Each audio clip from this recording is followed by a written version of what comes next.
He what's up guys, this is Varshi back and yet another demanding video. यार basically आज discuss करने वाले हैं फजान्स रूल। आपको इसमें शॉर्ट ट्रिक भी बताएंगे, इसकी एप्लीकेशन क्या होती है वो भी बताएंगे, एडवांस लेवल तक पूरे सिखा देंगे आपको। तो बेसिकली फजान्स रूल होता क्या है, किस लिए होता है। ये सपोज़ करिए कोई कंपाउंड है, उसमें आयोनिक बॉन्ड है। तो फजान साइंटिस्ट थे, वो बोले कि हर एक आयोनिक बॉन्ड्स में कुछ परसेंटेज ऑफ कोवेलेंट कैरेक्टर या कोवेलेंट बॉन्ड्स भी होते हैं। तो वही बेसिकली फजान्स रूल उन्होंने दिया। जैसे देख लीजिए कोई आयोनिक कंपाउंड है, ठीक है। ये एक सपोज़ करिए ये एक एनायन है, ये इलेक्ट्रॉन क्लाउड से घिरा हुआ है, ठीक है, और ये कैटायन है। तो ये इलेक्ट्रॉन क्लाउड होगा तो ये पॉजिटिव चार्ज है और ये नेगेटिव चार्ज है। तो इसके तरफ कुछ डिफॉर्म होगा या कुछ अट्रैक्ट होगा, तो उसी को बोलते हैं पोलराइजेशन। मतलब पोलराइजेशन हो रहा है इन इलेक्ट्रॉन्स का, ठीक है। और बेसिकली पोलराइजेशन पावर अगर इस कैटायन की ज़्यादा होगी तो सपोज़ करिए इलेक्ट्रॉन और यहाँ मतलब और डिफॉर्म होगा और इसकी तरफ खींचा चला जाएगा। तो यही होता है कोवेलेंट कैरेक्टर का बर्थ, मतलब इसी से होता है। तो सपोज़ करिए अब आप देखे होंगे कि किसी भी कैटायन और एनायन के बीच में जब ऐसे इलेक्ट्रॉन की ऐसे शेयरिंग होगी इस टाइप की, तो वो एक तरह का कोवेलेंट बॉन्ड टाइप का फॉर्म कर रहा है। यहाँ पे कोवेलेंट बॉन्ड क्या होता है, शेयरिंग ऑफ इलेक्ट्रॉन्स। तो यहाँ भी एक टाइप की शेयरिंग ही ना हो रही है जब इसके तरफ डिफॉर्म्ड हो रहा है। तो बेसिकली यही इसके कोवेलेंट कैरेक्टर को, नेचर को ऑब्टेन कर ले रहा है। तो देखिए अब पोलराइजेशन और पोलराइजिंग पावर में आपको हम डिफरेंस समझा दें। ये इलेक्ट्रॉन अगर इसकी तरफ डिफॉर्म हो रहा है तो इस फेनोमेना को हम लोग पोलराइजेशन बोलेंगे। और ये अगर कैटायन सपोज़ करिए यहाँ बहुत डेंस चार्ज है, ठीक है, तो अगर बहुत ज़्यादा डेंस चार्ज होगा तो ये और तेज़ी से इसकी तरफ डिफॉर्म होगा। तो इसी के डेंस चार्ज के पावर को ही हम लोग पोलराइजिंग पावर बोलते हैं, ठीक है।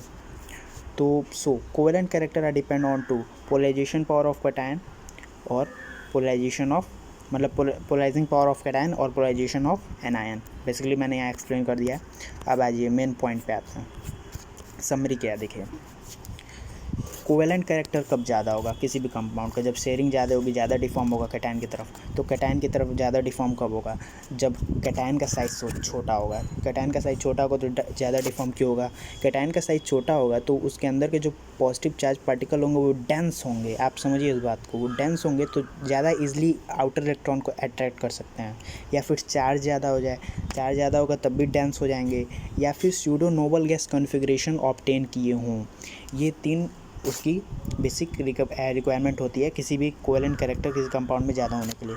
अब देखिए पोलराइजेशन एनायन का ज़्यादा होगा तब भी कोवेलेंट कैरेक्टर ज़्यादा हो जाएगा। क्यों, देखिए जब एनायन का साइज़ ज़्यादा होगा, सपोज़ करिए बड़ा एनायन है, ठीक है, इतना बड़ा एनायन है, तो इतना बड़ा एनायन है तो जो इलेक्ट्रॉन्स क्लाउड होंगे वो न्यूक्लियर चार्ज से थोड़ा अफेक्ट नहीं होंगे, मतलब वो ईज़िली कहीं भी आ जा सकते हैं, उतना बाइंड नहीं होंगे न्यूक्लियर चार्ज से, साइज़ बड़ी होगी तो।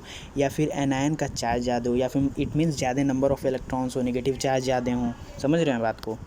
देखिए अब तो ये आप ये फाइंड कर सकते हैं किसी भी कंपाउंड में, जैसे कंपेयर करने को आता है, फाइंड करिए किसकी कोवेलेंट कैरेक्टर ज़्यादा है, तो आप इन स्पेसिफिकेशंस का यूज़ करके आप फाइंड कर सकते हैं, कंपेयर कर सकते हैं किसका साइज़ छोटा है चार्ज ज़्यादा है। ऐसे एनायन कैटायन के केस में कंपेयर कर सकते हैं। वो बेसिकली हम प्रॉब्लम में देखेंगे, लेकिन आप ऐसे ही कन्फ्यूज़ हो जाओगे। तो इसके लिए मैंने एक शॉर्ट ट्रिक लाई है, गैलेंट्स ट्रिक। देखिए कौन से कंपाउंड ज़्यादा कोवेलेंट कैरेक्टर शो करेंगे, तो आपको क्या याद करना है, SCLA। SCLA means small cation large anion. It mean cation जिसका स्मॉल हो और एनायन जिसका लार्ज हो। अगर 3-4 कंपाउंड देख लें तो आप कंपेयर कर लीजिएगा किसका कैटायन स्मॉल है या किसका एनायन लार्ज है। अगर कैटायन सिमिलर दिया हो और एनायन डिफरेंट दिया हो तो आप देख लेंगे किसका एनायन लार्ज है, वो ज़्यादा कोवेलेंट कैरेक्टर शो करेगा। इसी तरह आयोनिक कैरेक्टर अगर कंपेयर करने को दे, 3-4 कंपाउंड दे दे आपको और बोले बताइए किस कंपाउंड में कौन सा आयोनिक कैरेक्टर ज़्यादा है, तो आप इसी का उल्टा है। देखिए स्मॉल था तो यहाँ लार्ज मैंने कर दिया, तो यहाँ कैटायन था कैटायन ही रहा, यहाँ लार्ज था तो यहाँ स्मॉल हो गया। बेसिकली इसका अपोजिट, आपको बस इसको याद रखना है, कोवेलेंट कैरेक्टर तब ज़्यादा होगा SCLA, ठीक है। तो अब बेसिकली आज ये मेन पॉइंट पे आ जाते हैं हम लोग। यहाँ पे अब क्वेश्चन प्रैक्टिस करते हैं। तो फाइंड द विच है the more covalent character. Covalent character in तीनों में से किसका ज़्यादा है, तो हम लोग को क्या पता है, SCLA means it mean small cation large anion. तो यहाँ पे आप देख सकते हैं एनायन सबका सेम है, Cl, लेकिन कैटायन डिफरेंट है। तो हमको क्या चाहिए, स्मॉल कैटायन चाहिए, SCL है ना, तो स्मॉल कैटायन चाहिए। तो जो सोडियम होगा वो सबसे स्मॉलेस्ट साइड होगा। आपको पीरियोडिक टेबल तो याद ही होगा, सोडियम, पोटेशियम, रुबिडियम ऐसे चलता है ना। तो सोडियम क्या है, सबसे ऊपर आता है इसमें, पोटेशियम से भी ऊपर आता है, ठीक है। तो बेसिकली यही हो जाएगा, इसमें सोडियम सबसे स्मॉलेस्ट साइज है, तो इसका कोवेलेंट कैरेक्टर सबसे ज़्यादा होगा, ठीक है। तो ऑर्डर ये हो जाएगा NaCl, KCl, RbCl। अब देखिए यहाँ पे क्या है, यहाँ पे भी एनायन सेम है, तो हमको क्या क्या पता करना है कि कैटायन किसका स्मॉल होगा। तो पीरियोडिक टेबल भाई जिसकी नॉलेज अच्छी होगी वो बेटा मांगे कार स्कूटर बाप राजी, ये मैंने अपनी पिछली ट्रिक में बताया था। तो B सबसे ऊपर आ रहा है, तो सबसे स्मॉलेस्ट साइज़ BeCl2 का होगा, ठीक है। तो ये देख रहे हैं ऑर्डर ऐसे ही बन गया है। यही सब क्वेश्चंस आते हैं IIT JEE एडवांस वगैरह में। अब देखिए यहाँ पे क्या है, यहाँ पे कैटायन सेम है लेकिन एनायन डिफरेंट है। तो मैंने क्या बताया था, HCl small cation large anion. तो हमको इसमें ये देखना है कि एनायन किसका लार्ज है, Cl, Br और I में से सबसे लार्जेस्ट एनायन कौन सा है। तो आपको पीरियोडिक टेबल की नॉलेज होगी तो आप इजीली फाइंड कर सकते हो कि I माइनस जो होता है वो Br माइनस Cl माइनस। आप ऐसे देखो ना, फ्लोरीन, क्लोरीन, ब्रोमीन, आयोडीन ऐसे चलते जाता है ना, तो आयोडीन सबसे नीचे आता है तो इसको साइज़ सबसे ज़्यादा होगा, तो कोवेलेंट कैरेक्टर भी सबसे ज़्यादा होगा, क्योंकि एनायन में जिसकी साइज़ सबसे ज़्यादा होती है उसकी कोवेलेंट कैरेक्टर सबसे ज़्यादा होती है।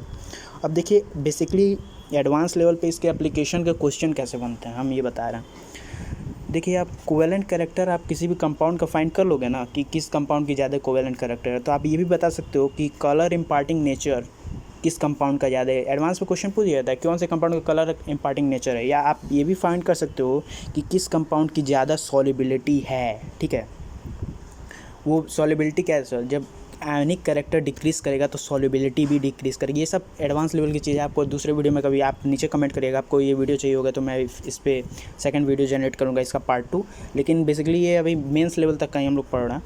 और फिर हम लोग ये भी फाइंड कर सकते हैं कि किस कंपाउंड की मेल्टिंग या बॉइलिंग पॉइंट ज़्यादा होगी। ये आयनिक कैरेक्टर जब डिक्रीज़ करेगा तो यार लैटिस जो होगा कंपाउंड का वो भी डिक्रीज़ करेगा, इसीलिए मेल्टिंग और बॉइलिंग पॉइंट भी डिक्रीज़ करेगा। तो सब अब तक के लिए इतना ही। Thank you very much, thanks. इसका पार्ट 2 चाहिए तो नीचे कमेंट करिए, शेयर करिए। Thank you very much, thanks.